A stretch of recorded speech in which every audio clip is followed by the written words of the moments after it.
அம்மா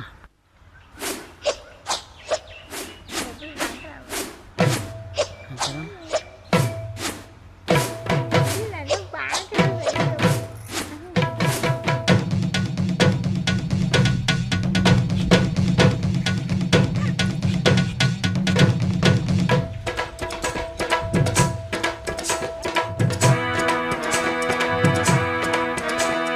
சாந்து பொட்டு ஒரு சந்தன பொட்டு, சாந்து பொட்டு ஒரு சந்தன பொட்டு எடுத்து வச்சுக்க மாமா.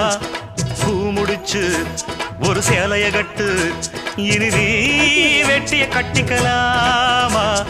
கம்பெடுத்தா சொல்லி அடிப்பேன், ஜல்லி காளையை போல் துள்ளி குதிப்பேன், ஒரு பம்பரமா சுத்தி அடிப்பேன்.